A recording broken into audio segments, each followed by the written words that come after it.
지난 7월달 한 언론 매체가 한국 사회를 보면서 이렇게 진단을 했습니다. 대한민국이 갈등 공화국의 덫에 빠졌다. 대내의 불확실성의 파고를 넘기 위해 국민 통합이 요구되는 시점이지만 지역 갈등, 이념 갈등, 남남 갈등, 세대 갈등이 대한민국을 혼돈의 블랙홀로 몰아넣고 있다. 우리 사회가 갈등 사회라고 하는 점을 지적하고 있습니다. 여러분, 비판한다는 것은 언제나 열려있는 사회 속에서 좋은 것입니다. 그러나 단순한 비판을 넘어서 비난하고 조롱하고 인격적인 신뢰를 깨뜨리는 말들을 난무하게 하면서 우리의 사회는 서서하게 좀먹어 들어가고 있다는 사실을 우리가 가슴 아파하는 것입니다. 본래 나 자신에 대한 자존감을 지닌 사람, 자기 가치를 아는 사람, 이런 사람이 되면 남의 인격을 존중할 줄 알고 배려할 줄 아는 사람으로 성숙이 됩니다. 소통과 신뢰란 상응하는 삶의 태도를 갖고 믿고 서로 용납한다는 뜻입니다. 사실 이것은 인간관계에 있어서 엄청난 자산이고 이것은 생산성을 제고할 수 있는 자본이라고도 할 수가 있습니다. 그래서 정치, 사회, 경제학자들은 이런 신뢰, 이것을 사회적인 자산이다, 사회적 자본이다, 이렇게 부르고 있습니다. 공동의 목표를 향해 효율적으로 갈 때 신뢰하게 되면 시간도 단축되고 모든 비용이 절약된다는 그 사실이기 때문에 그렇습니다. 우리가 개인적인 삶을 살면서 자기 욕구도 있고 경쟁에서 이기려고 하는 것 때문에 종종 다투는 것은 그건 인지상정이라고도 할 수가 있습니다. 그런데 문제는 더 큰 목표, 더 큰 공동의 선을 위해서는 양보할 줄도 알고 때로는 손해볼 각오도 하고 협력해야 되는데 이것이 잘 안 된다는 것입니다. 왜 그렇습니까? 상대방을 신뢰할 수 없기 때문에. 이 상대방을 신뢰할 수 없는 상대방의 가치를 끌어내리는 이 인간의 내면적이고 심리적인 요소가 있습니다. 그것은 거꾸로 말하면 열등감의 발로라고도 할 수가 있습니다. 남을 못 믿겠다고 하는 것은 나 자신도 그만큼 믿을 만한 가치가 없다는 것, 나도 신뢰할 만한 존재가 아니라는 것을 간접적으로 표현하고 있기 때문에 그렇습니다. 이것은 동전의 양면과도 같은 것입니다. 이런 신뢰의 이 위기 속에서 살면서 우리는 다시 오늘 말씀을 펴서 읽게 됩니다. 여러분, 성경만큼 믿음과 신뢰를 강조하는 책이 또 어디에 있습니까? 하나님과의 관계에 있어도 믿음과 신뢰가, 인간과의 관계에 있어서도 믿음과 신뢰가 첫 번째 소중한 것이라고 성경은 끊임없이 우리에게 말씀하고 계십니다. 그래서 성경적인 이 메시지의 핵심을 얘기하라고 하면 하나님을 믿고 신뢰하게 되면 너희들이 사람을 믿고 신뢰하게 될 거고 하나님을 믿고 신뢰하지 아니하면 사람들의 신뢰관계도 다 깨뜨려질 것이다. 이렇게 말씀하고 있는 것입니다. 그렇다고 하면 이스라엘 백성들의 모습은 어떠했겠습니까? 이스라엘 백성들이 지도자 없이 사사라고 하는 부분적 지도자만 있어서 살았던 시기가 있었습니다. 왕이 없었습니다. 하나님의 뜻을 알지도 못했습니다. 그래서 이 시대의 위기는 뭐였느냐? 비전이 없었습니다. 여러분, 인생에게 비전이 없으면 동기부여가 안 되는 것입니다. 공부할 아이에게 비전이 없으면 공부해야 할 이유가 생겨지질 않는 것입니다. 직장에 나가는 사람에게 직장에서의 비전이 없으면 우리 인생이 전부 그렇습니다. 비전이 왜 필요하냐?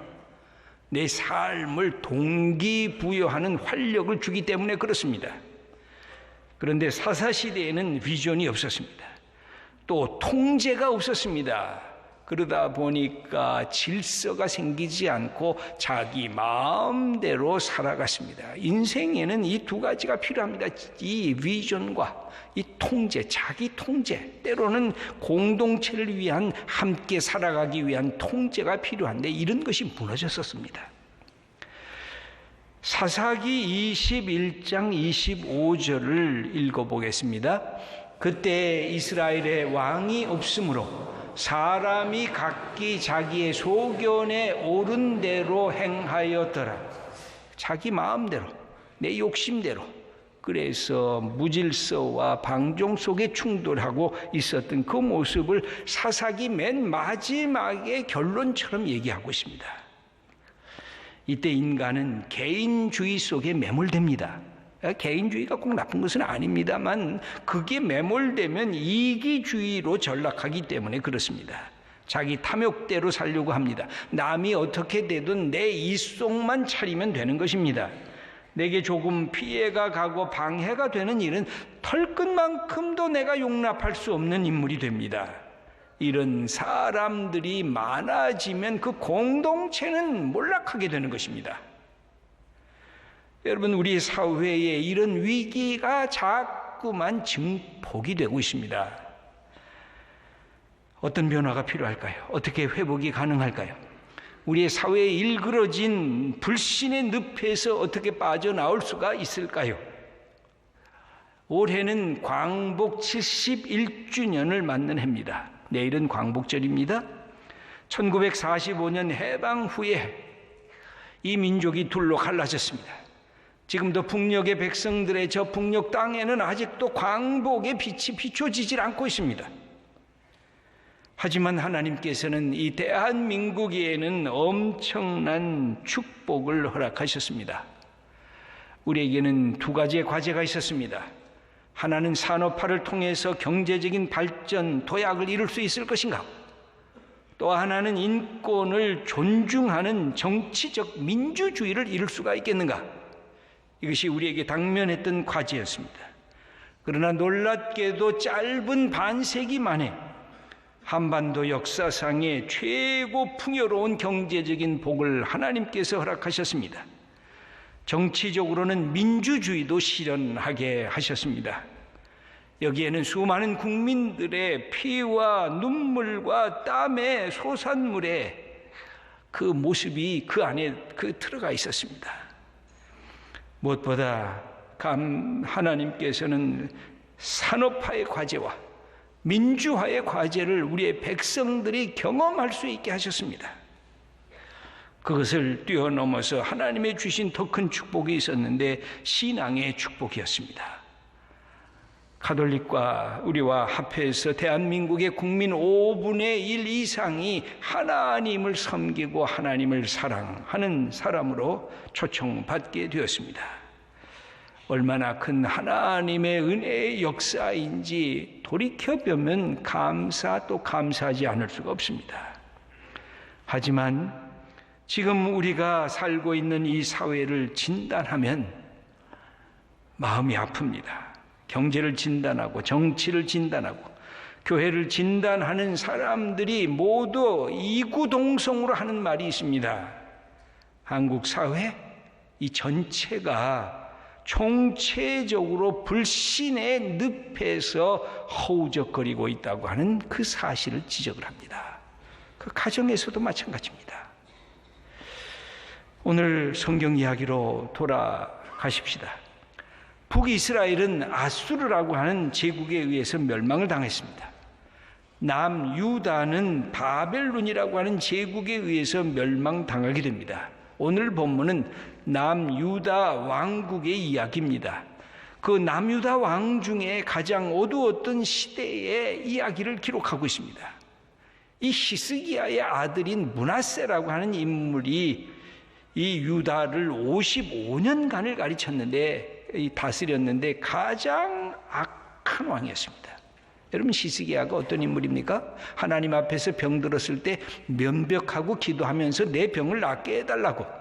그때 하나님께서 15년의 세월을 더 허락해 주셨습니다. 그때 낳은 아들이 이 므낫세였는데 아주 역설적이지 않습니까? 그런데 이 므낫세가 악한 왕이었습니다. 열왕기하 21장 11절을 보면 이렇게 기록이 되어 있습니다. 유다 왕 므낫세가 이 가증한 일과 악을 행함이 그 전에 있던 아모리 사람들의 행위보다 더욱 심하였고 또 그들의 우상으로 유다를 범죄하게 하였도다. 이방인들보다 더 악했다는 것입니다. 하나님의 공의와 정의는 다 사라지고 우상을 섬기면서 왕을 55년 동안 다스렸습니다. 그런데 이 므낫세에 이어서 왕이 된 요시아의 왕이 있었습니다. 요시아는 므낫세의 손자입니다. 아버지가 빨리 죽어서 요시아는 8살에 이 왕위를 계승합니다. 그리고 31년을 다스리게 됩니다. 그가 8살이니까 잘 모르다가 18년이 지난 지, 즉위한 지 26살이 되었을 때 그는 깨닫게 됩니다. 이 나라가 이대로 둬서는 안 되겠다. 이 나라가 개조되어야 되겠다. 백성들의 삶의 변화와 개혁이 필요하다는 사실을 깨닫게 됩니다. 어떻게 깨달았을까요? 말씀을 읽으면서 깨닫게 됐어요. 그러면서 개혁을 시작합니다. 그런데 여러분, 개혁이 얼마나 어렵습니까? 곳곳에서 개혁을 추진한다고 하지만 개혁이 쉽게 되어지질 않습니다. 이게 자기 개인의 문제가 아니라 이게 하나의 이 집단과 공동체를 이루면 더욱더 어려워지는 것입니다. 지금 정부가 4대 구조 개혁을 내세웠습니다. 공공부분, 노동부분, 교육부분, 금융부분. 그런데 결코 쉽지가 않습니다. 곳곳에서 파열음이 들려오고 있습니다. 그런데 무엇보다 개혁되어야 할 것이 있는데 교회입니다. 1517년에 마틴 루터가 종교개혁을 일으킨 지 내년이 되면 종교개혁 500주년을 맞이하게 됩니다. 한국교회는 이대로 가서 되겠는가? 변화돼야 되지 않는가? 하는 긴박한 요청을 받고 있는 것이 사실입니다. 오늘 요시야 왕의 개혁에 대한 모든 문제를 지금 말씀드릴 수는 없습니다만 요시야 왕이 개혁했던 개혁을 통해서 우리를 다시 되돌아볼 필요가 있습니다. 요시야 왕은 개혁의 실마리를 유월절을 지키는 것에서부터 시작했습니다. 유월절이란 뭘까요? 이스라엘 백성들이 종되었던 애굽 땅에서 나오게 될 때 바로 왕이 이스라엘 백성들을 못 나가게 했습니다. 그래서 하나님께서 10가지 재앙을 내리셨습니다. 그 마지막 재앙이 장자의 죽음이었습니다. 그런데 이스라엘 백성들에게는 이 장자의 죽음을 면해 주겠다고 말씀하셨습니다. 각자 집에 양의 피를 문인방에다가 그 다음에 문설주에다가 양의 피를 바르면 죽음의 천사가 그 집을 넘어가겠다. 그래서 6월절이라는 것은 영어로 보면 the Passover, 이렇게 지나쳤다는 것이 넘어갔다는 뜻입니다. 이 6월절을 지키면서 우리가 종되었던 애굽 땅에서 하나님의 백성이 되었구나는 그 자의식을 깨닫게 하는 것이 6월절입니다. 나는 누구인가? 우리 백성은 어떤 백성인가? 우리가 갖고 있는 우리의 자존감과 우리의 가치는 어디서부터 오는가? 하나님으로부터 오는가? 이 사실을 깨닫게 한 것이었습니다. 이 사실을, 이 개혁을 요시야 왕은 하나님으로부터 칭찬을 받았는데 어떻게 해서 칭찬을 받았는가? 첫째, 자기 자신으로부터 개혁을 시작했습니다. 여러분, 개혁은 힘 있는 자가 하는 것입니다. 개혁은 가진 자로부터 해야 이게 되어지는 것입니다. 그러지 않으면 너무나 많은 피와 눈물의 대가가 나타나기 때문에 그렇습니다. 한번 열왕기하 23장 3절 말씀을 우리 함께 읽겠습니다. 왕이 단 위에 서서 여호와 앞에서 언약을 세우되 마음을 다하고 뜻을 다하여 여호와께 순종하고 그의 계명과 법도와 율례를 지켜 이 책에 기록된 이 언약의 말씀을 이루게 하리라 하며 백성이 다 그 언약을 따르기로 하니라. 자기가 말씀대로 그대로 살았겠다고, 그렇게 정하니까 온 백성들이 왕의 그 말을 듣고 우리도 그 말씀대로 따르겠다고. 여러분, 개혁이 안 되는 이유가 뭘까요?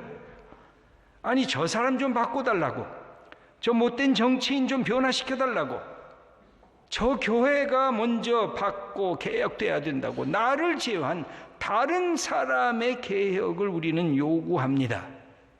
이 개혁이 잘 안 돼요. 그런데 이 요시야는 백성들에게 솔선수범했습니다.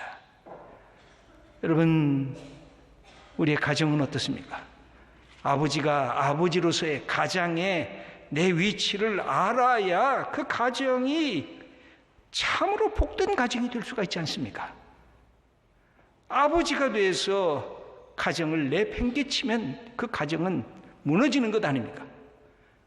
남편으로서의 자기 정체성, 아내면 아내로서의 자기 정체성.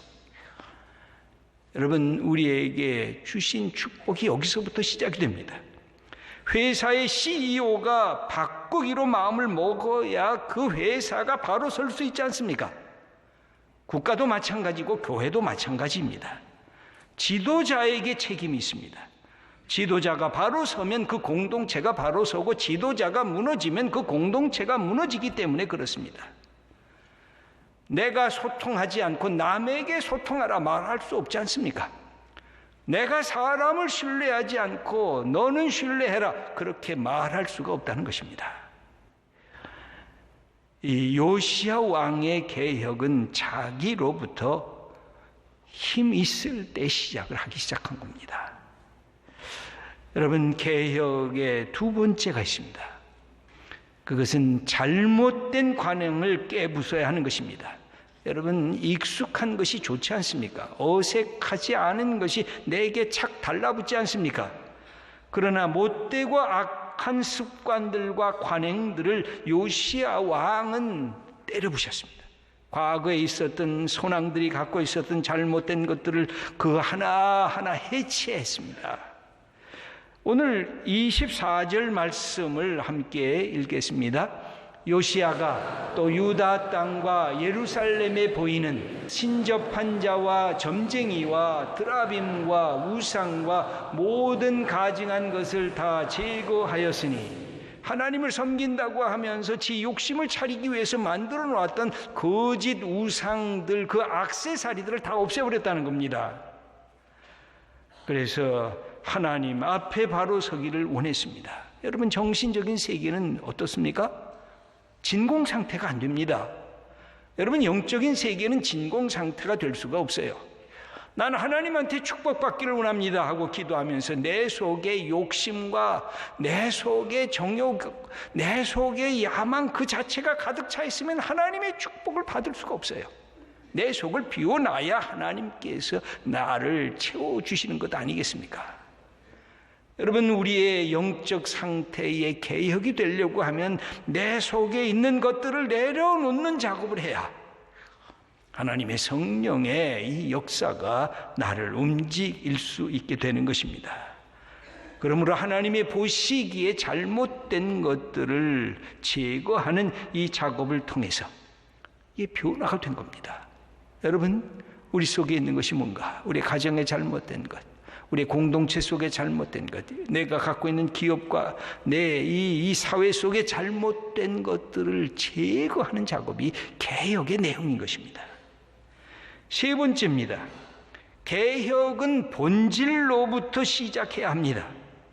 본질이 명백해야 부분적인 것을 고쳐나갈 수가 있기 때문에 그렇습니다. 이 본질이 뭡니까? 유월절이었습니다. 우린 유월절을 지켜서 우리가 하나님의 백성, 우리가 얼마나 소중한 하나님이 택하심 받은 백성인 것을 깨닫는, 여기서부터 개혁이 시작됐습니다. 민족의 정체성, 이스라엘 백성의 자기됨을 확인한 것입니다. 21절 말씀입니다. 읽겠습니다. 왕이 뭇 백성에게 명령하여 이르되, 이 언약책에 기록된 대로 너희의 하나님 여호와를 위하여 유월절을 지키라 하매, 유월절 지키는 거예요. 본질로부터. 이렇게 될 때 유월절은 하나님께서 주시는 해방절입니다. 해방의 경험. 우리를 종되었던 애굽 땅에서 인도해냈던 출애굽의 핵심적인 사건, 이것을 경험하게 되니까 우린 본래 종이었는데, 우리는 본래 바닥 인생이었는데, 우리는 본래 아무것도 아닌 영점 인생이었는데 하나님께서 우리를 이렇게 해방시켜 주신 것, 그러니까 다시 내 마음속에 감사가 시작이 됩니다. 내 속에 기쁨이 생기기 시작합니다. 내 속에 무엇이든지 내가 시작할 수 있다는 용기가 생깁니다. 그러면서 이스라엘 백성들은 개혁하기 시작한 것입니다. 사랑하는 성도 여러분, 하나님께서 우리에게 대한민국의 광복을 허락해 주셨습니다. 우리가 이제 이 그동안에 받은 축복을 기억하면서 다시 해야 할 것이 있습니다. 이 세상의 문제, 이 시대가 갖고 있는 아픔을 보면 그것을 비난하고 조롱하라고 우리의 눈을 떠서 문제점을 보게 한 것이 아니라, 이 문제점을 어떻게 내가 고칠 수가 있을까요? 어떻게 내가 기도하면서 사랑하면서 변화시킬 수가 있을까요? 우리의 눈이 문제점을 보고 우리의 갖고 있는 위기를 볼 수 있다고 하면 그것이 바로 우리의 사명인 것입니다. 사명이란 문제점을 볼 수 있는 능력입니다. 그래서 우리로부터 시작하는 것입니다. 그 속에 내가 포함되어 있습니다. 두 번째는 버려야 할 것이 무엇인가? 우리의 가정의 나쁜 습관들, 우리 기업의 잘못된 관행들, 우리의 정치, 교육, 우리의 문화 속에 바꿔줘야 할 것이 무엇인가를 우리가 다시 생각하는 것입니다. 그리고 버리기 시작하는 것입니다. 그 다음에는 본질로 돌아가는 것입니다. 하나님께서 주신 이 축복의 역사에 감사하는 것, 이만큼의 경제적인 복, 이만큼 민주화의 복, 이만큼 교회에 주신 이 축복을 기억하면서 다시 말씀으로 돌아가는, 이것이 개혁의 내용인 것입니다. 여러분, 요시야를 성경에 보면 얼마나 칭찬했는가? 25절에 다음과 같이 기록이 되어 있습니다. 요시야와 같이 마음을 다하며 뜻을 다하며 힘을 다하여 모세의 모든 율법을 따라 여호와께로 돌이킨 왕은 요시야 전에도 없었고 후에도 그와 같은 자가 없었더라. 얼마나 큰 칭찬입니까? 그런데 놀랍게도 하나님은 유다를 멸망시키려고 했던 그 계획을 버리지 않으셨어요. 너무 늦었어요. 너무 오랫동안 악이 젖어 있었어요. 그래서 하나님의 마음을 아프게 했어요. 요시야 때 멸망시키지 않고 다음 세대 때 멸망시킬 뿐이었어요. 여러분, 변화와 개혁은 내일 하는 것이 아니라 깨달았을 때, 문제라고 했을 때 지금 하는 것입니다. 바로 우리가 하나님의 사람으로 우리 속에 있는, 우리의 삶에 있는 것이 뭐가 문제다라고 새기는 그때가 사명의 시간이고 그때가 변화될 시간입니다. 이 놀라운 하나님께서 주신 축복을 우리가 받고 우리가 세상을 향해 이 갈등이 가득한 이 세상 속에, 신뢰가 깨어진 이 세상 속에서 하나님의 사람들로 새롭게 신뢰와 평화와 화해를 만들어가는 주님의 자녀들 다 되시기를 축원합니다.